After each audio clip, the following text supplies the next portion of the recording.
Good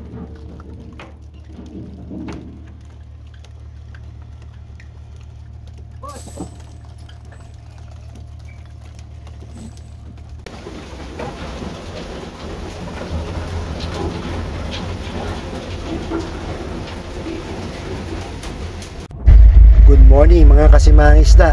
Everybody is ready and prepared for the first set for this morning. So sa nakikita nyo, itong mga gumuguhit na yan, nangingitim sa dagat na yan, yan po yung ating pinopormahan at nakatakda nating arihan.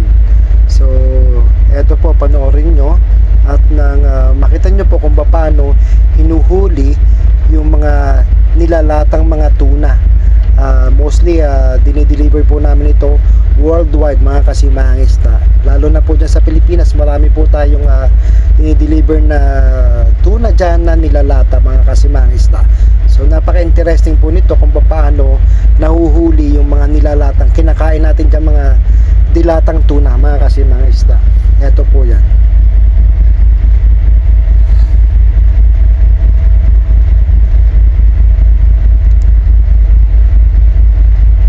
Sa pagkakataong yan mga kasimahang isda, o Mariana yan. So kasalukuyan ang iniikutan yung gumuguhit na isda na yun mga kasimahang isda.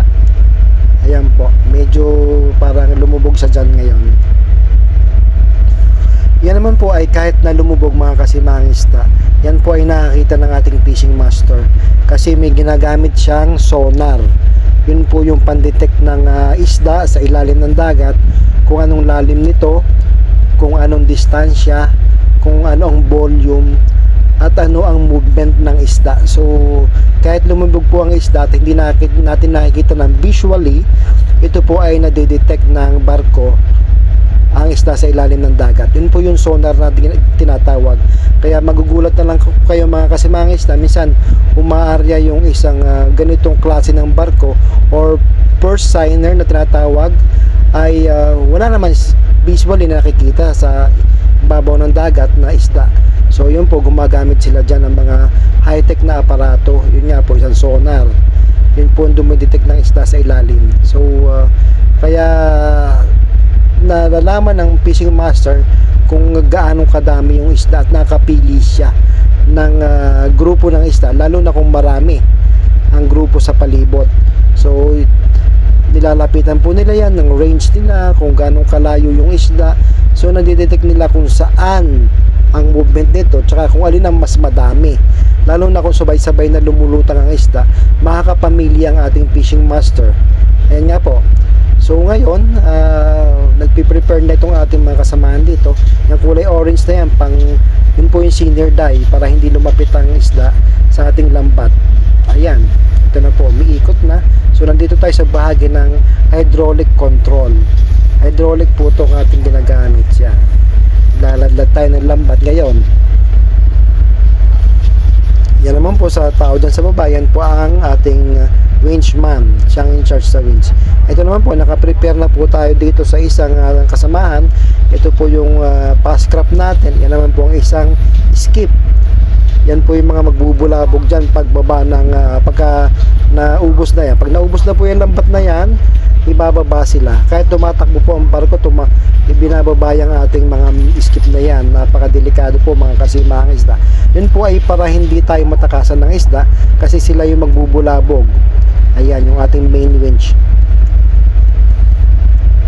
Ayan nga po, binababa na yung ating pascrap, ang ating baboy-baboy, para na sa ganun yung isda na nasa loob ng lambat ay hindi makatakas. Sila po yung magbubulabog dyan sa parte na kung saan wala na pong lambat mga kasimahang isda, puro kable na lang.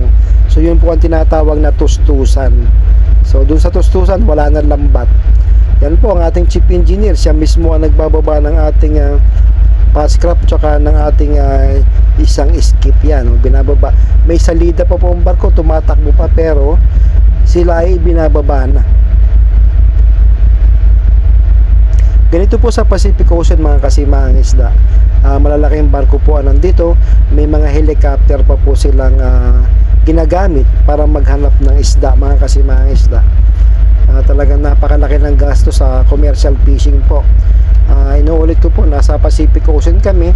Wala po kami sa Pilipinas at dito po ay walang maliliit na bangkang demotor na nangingisda mga kasimangista, kasi hindi nila kayang abutin dito dahil nasa high seas po tayo, napakalalim. Ito po ay deep sea fishing po, napakalalim ng dagat dito na pinangingisdaan. So yun po, kaya dito po ay fully licensed at talaga namang napakadami ng requirements, tsaka milyong-milyon ang ginagastos dito para makapag-operate ka lang dito. Kung basta-basta lang ikaw ay bangkang di kahoy, hindi ka papayagan dito. Hindi po talaga papasa sa mga requirements kung mga basnig lang po o yung maliliit na bangkang demotor. So dito po talaga pang commercial. Ito po yung mga nilalatang isda mga kasimang isda. Sabi ko nga sa mga nakaraang video ko, wala po makakaabot na maliit na mga isda dito kasi sobrang layo po. Sa gasolina pa lang ng bangka natin baka ubos na bago kayo makarating dito, hindi na kayo makakapag-operate. At the same time, may requirement po ng bansang ito na malalaki lang pong barko dahil dito po talagang pangmaramihan, voluman po ang hinahuhuli dito kasi tunito-nilada po. Kung yung bangka po yung dadalhin dito ay maliit lamang, baka lumubog sa dami ng nahuhuling isda dito. Joke lang po, pero yun, ganun pa man mga kasimang isda, wala po talaga ditong maliliit na bangka. Ayan po. Ito po yung senior dye. Marami po nagtatanong kung bakit anong kulay. Yung kulay green dyan sa dagat na ihahagis, yun po yung senior dye. Orange po siya na powder na pag inihagis sa dagat, nagkukulay green para hindi po lumapit ang isda dyan. Parang matakot din yung isda dyan dahil bakit iba ang kulay noon. So ganun po yan. Yun po ang purpose yan. Pinupukpok po yung kable para lumikha ng ingay, at nang sa ganon hindi po rin lumapit ang isda dyan. So marami pong paraan para na malaman natin kung papaano manghuli ng isda dito. Kanya-kanyang techniques po yan mga kasimang isda. So halos lahat po ng mga commercial boats dito, mga barko na nanghuhuli, lahat po ay gumagamit ng ganyan. So hindi ko lang po alam kung sino kung paano nagmula yung ganyan na nakadiscover sila ng ganyan. So siguro po sa pag-aaral na rin po ng ating mga fishing masters tsaka mga company. So yan po yung mga ginagawa nilang techniques, talagang magastos. Sa bago lang po sa aking YouTube channel, ito po, yan yung pong kubierta kung saan dyan po nakalagay ang ating lambat. Doon sa lambatan na yon, ganyan po nagsisimula yan. Hinihila po yan. Ayan, hinihila po ng ating dalawang baboy yung lambat para mas magaan hilahin ng ating power block. Yung power block po natin yung umiikot na nasa taas. Yan po yun. Yan po yung ating master at saka ang chipmate natin mga kasimang isda.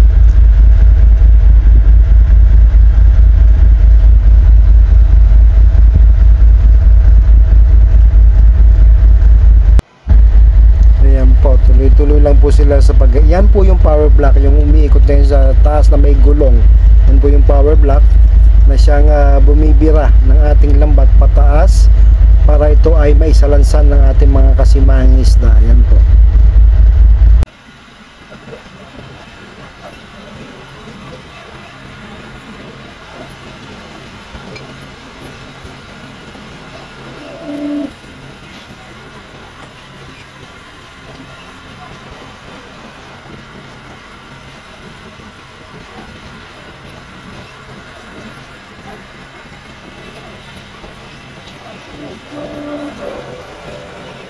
Bukod po sa paghila ng lambat during aryada habang inilaladlad ng main skip na yon, yan din po ang trabaho ng main skip na yan, is siya yung paghahila rin po ng ating barko ng kable na yan para kung napapadpad ang ating barko, parang siya yung kumokontrol, siya nagiging timon.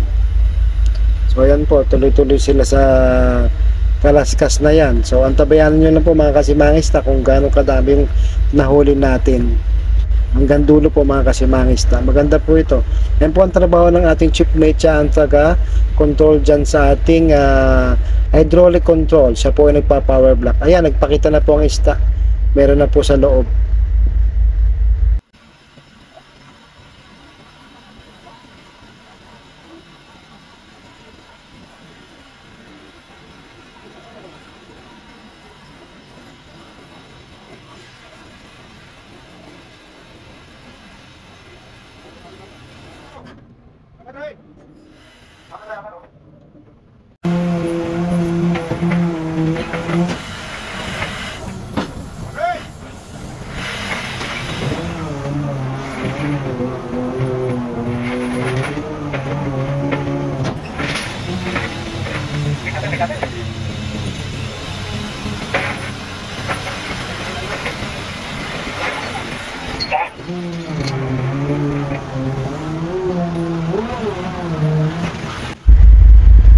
Ito nga po at dumating ang isa nating helicopter, oh.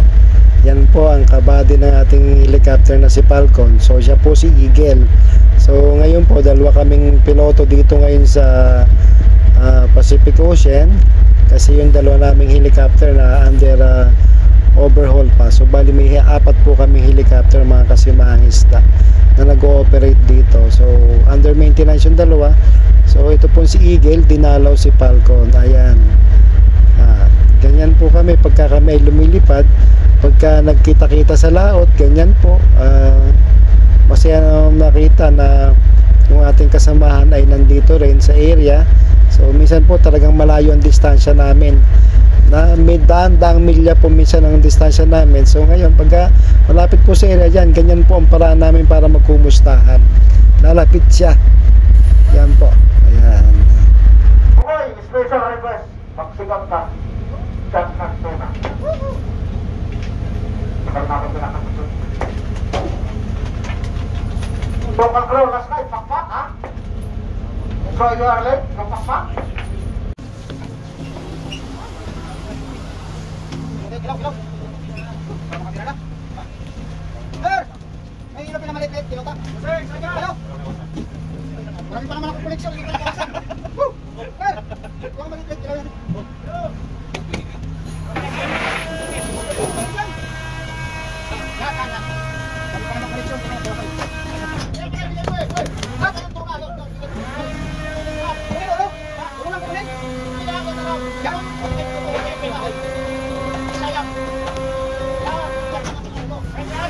Akan tagkalian!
Tulingan na naman? Yes, Captain! Tulingan na naman yan. Magkapapas ko maraming tulingan.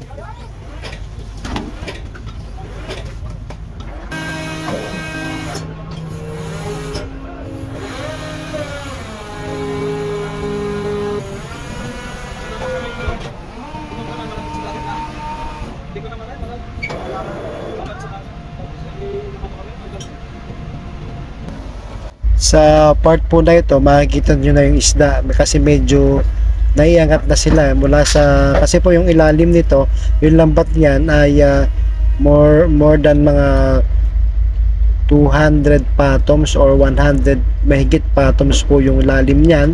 Kaya kung madami po yung isda, talagang matagal po yan bibira pataas. So ngayon, konti lang po yung isda, kaya yan medyo magsasalok na sila ngayon. Ito nga yung tinatawag nating best part of the show, salok time mga kasimangista. Dito natin malalaman kung gaano karami yung ating nahuli, although it is already estimated through sonar. Sabi ko nga sa inyo kanina, yung sonar nga po yung nagde-detect din at nag-estimate ng isda natin. Yan po unang salok, panoorin nyo mga kasimangista.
Sinusukat po yan ng ating fisheries observer for his record, kasi po yan po ay kasama sa kanilang policy regarding sa sustainable fishing po, na nagpapatunay na hindi po hinuhuli yung maliliit na isda at nasa standard po yung ating panghuli. At yun naman pong isang achievement natin, nagre-record din siya para sa malaman natin kung saan nakalagay yung mga isda, yung sizes nila. At the same time, anong classification, kung ito ba ay gulyasan or skipjack, yellowfin or tuna. Yan mga kasimangista, yun po ang purpose ng pagsusukat nila mga kasimangista.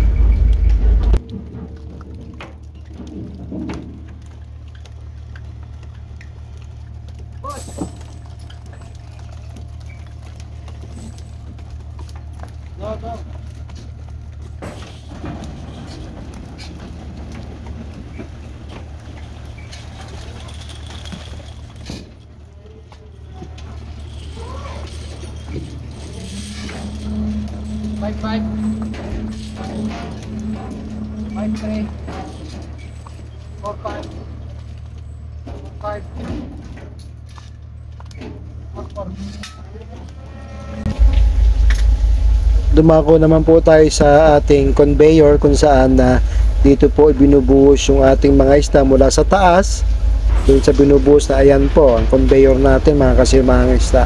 From conveyor po diretso na po yan dyan sa bodegang napakalamig. Dyan na po yan ipoprosen mga kasimahang isda. Dyan na sa i-stock hanggang sa mapuno yung barko. Dyan po yan. Yan sa bodegang napakalamig para maging frozen siya, para ma-preserve siya mga kasimahang isda. Ayan.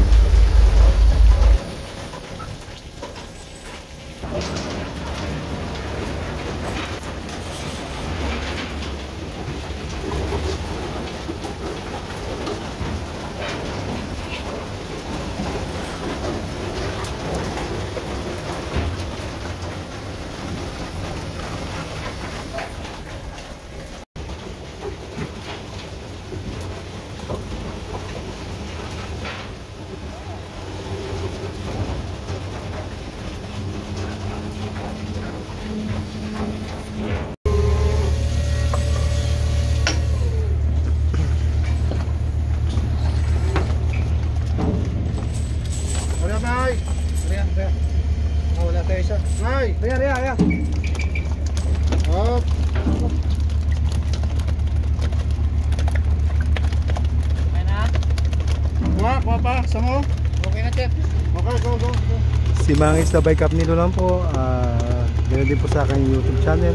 Si Mangis na _Capnilo. All capital letters. Subscribe na.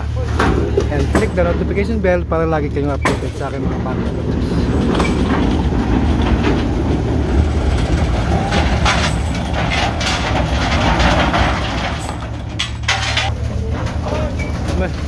May 500 Sean.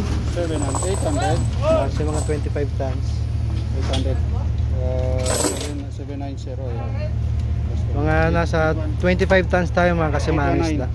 Tama-tama lang ito sa gastos, bawi gastos lang mga kasimahang isda. Ito yung unang area namin. Unang area namin nasa 25 tons lang. Bawi gastos lang mga kasimahang isda. Click lang po ang notification bell para lagi kang updated sa aking mga bagong videos. Maraming salamat po sa pagsubaybay.